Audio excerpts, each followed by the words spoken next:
اصحاب یمین سے مراد کون لوگ ہیں، دائیں ہاتھ والے کون ہیں؟ تو مفسرین کی ایک جماعت نے کہا کہ اس سے مراد ملائکہ ہیں، اللہ کے فرشتے ہیں۔ بعض نے کہا کہ اس سے مراد مسلمانوں کے نابالغ بچے ہیں، چونکہ ان پر کوئی گرفت نہیں ہوگی، ان سے حساب نہیں ہوگا، جو بچپن میں انتقال کر گئے۔ بعض نے کہا کہ اس سے مراد وہ لوگ ہیں جو اچھے اعمال کر کے اللہ کی رضا جوئی میں لگے رہتے ہیں۔ حضرت امام جعفر صادق رضی اللہ تعالی عنہ فرماتے ہیں اس سے مراد وہ لوگ ہیں جو اہل بیت سے محبت کرتے ہیں۔ تو کہا کہ کل نفس بما کسبت رہینہ، ہر شخص اپنے اعمال کا گروی ہے۔ اب کس طرح اپنی جان چھڑائے؟ تو وہ اچھے اعمال کا نتیجہ ہی ہے جو اس کو جہنم سے بچا سکتے ہیں۔ تو میں اور آپ نے اپنی زندگی اس طرح سے گزارنی ہے کہ ہم قیامت کے دن سرخرو ہوں، بامراد ہوں اور آتش دوزخ سے بچ جائیں۔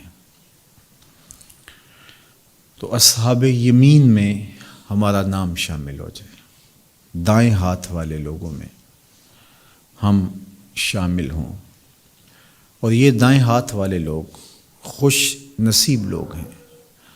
اللہ جل شانہ ان کو اپنی خاص کرم نوازیوں سے مالا مال کرے گا، اور یہ جنت کے بالا خانوں میں ہوں گے، یہ جنت کے باغوں میں ٹہل رہے ہوں گے، اللہ کی نعمتوں سے انہیں مالا مال کیا جائے گا، عزتوں کا وہ ظرف ان کا مقسوم ہوگا کہ ان کی شانیں دیکھنے والی ہوں گی۔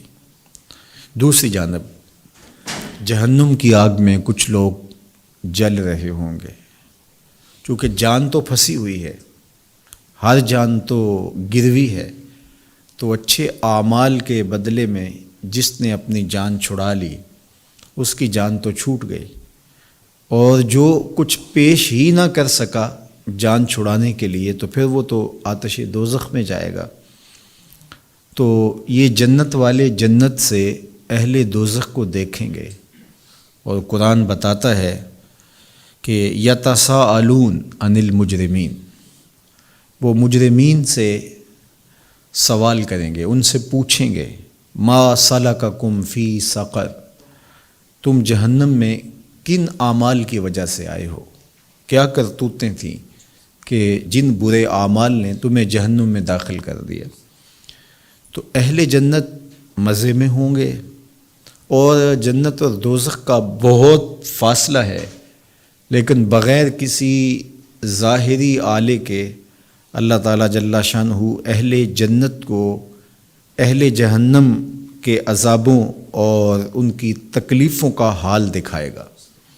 بلکہ میں نے ایک روایت میں پڑھا کہ جو بھی شخص جنت میں جائے گا اس کو دوزخیوں کے احوال ضرور دکھائے جائیں گے، تاکہ اسے اس نعمت کی قدردانی ہو کہ اگر میں نے اچھے اعمال نہ کیے ہوتے اور میرے رب کا میرے اوپر فضل نہ ہوتا تو یہ بھڑکتی ہوئی آگ کے شعلے مجھے بھی اپنی آغوش میں لپیٹ لیتے۔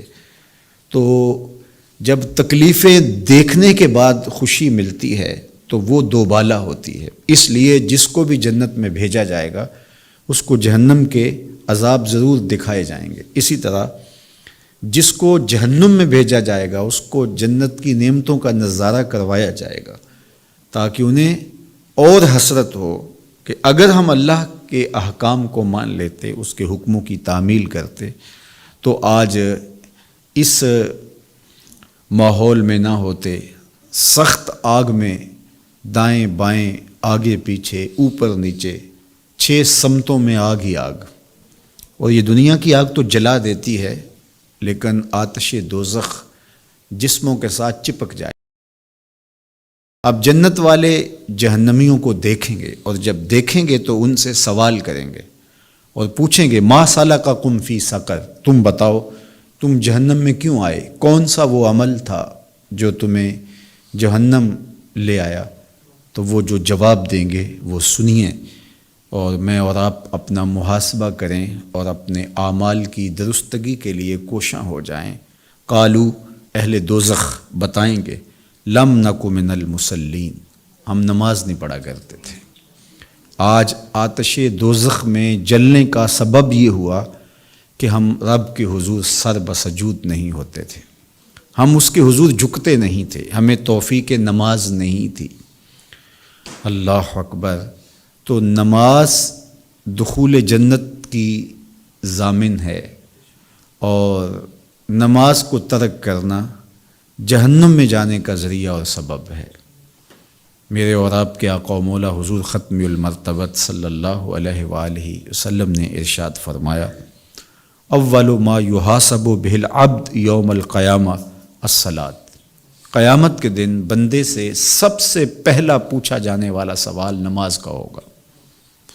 اور پھر ارشاد فرمایا کہ فَإِن صَلَحَتْ صَلَحَ لَهُ سَائِرُ عَمَلِهِ وَإِن فَسَدَتْ فَسَدَ سَائِرُ عَمَلِهِ، اگر اس کو اس سوال کا جواب آ گیا، اگر سب سے پہلے جو اس سے حساب لیا جائے گا اس حساب میں وہ پورا اتر گیا تو باقی معاملے بھی ٹھیک ہو جائیں گے، اور اگر یہی خرابی آ گئی تو پھر باقی سارے معاملات بھی خراب ہی ہوں گے۔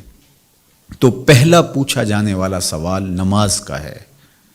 روز محشر کے جاں گداز بود، اولین پرسش نماز بود، وہ حشر کا دن جو کہ جان کو پگھلا دینے والا ہوگا، اس دن سب سے پہلی پرسش، سب سے پہلا سوال نماز کا ہوگا۔ تو میں اور آپ دیکھیے کہ ہم اللہ کے حضور پیش تو ہونا ہے، تو کیا ہم اس کی تیاری کر چکے ہیں؟ اس سوال کا جواب ہم اپنے رب سے دے پائیں گے؟ اور اگر ہم بالکل اس کے جواب کی کوئی صورت نہیں رکھتے اپنی عملی زندگی میں، تو پھر کیا آخرت اور جو آنے والا سخت دن ہے یہ کوئی افسانہ ہے کہ ہم بس اس کو سن کے آگے گزر جاتے ہیں؟ یہ امر واقعی ہے، یہ ہونے والا ہے۔ تو ہمیں اس سوال کا جواب تیار کرنا ہوگا۔ حضرت نبی اکرم صلی اللہ علیہ وآلہ وسلم نے ارشاد فرمایا، حضرت جابر رضی اللہ تعالیٰ عنہ سے یہ روایت مروی ہے کہ اِنَّ بین الرجل و بین الشرک والکفر ترک الصلاۃ، بندے اور کفر و شرک کے درمیان جو چیز حد فاصل ہے وہ نماز ہے۔ نماز کا تارک وہ مشرکین اور کفار کے ساتھ ہے، اور نماز ادا کرنے والا زمرہ اہل ایمان میں شامل ہے۔ اب میں اور آپ دیکھ لیں کہ ہم کس جگہ پہ کھڑے ہیں، اور دنیا کے اوپر بھی یہ پہچان بتائی کہ ایمان اور کفر کے درمیان نماز ہے۔ نماز سے ہی پتہ چلے گا کہ یہ شخص کس گروہ سے تعلق رکھتا ہے، اس کا طریقہ کفار جیسا ہے یا اس کا طریقہ اہل ایمان جیسا ہے۔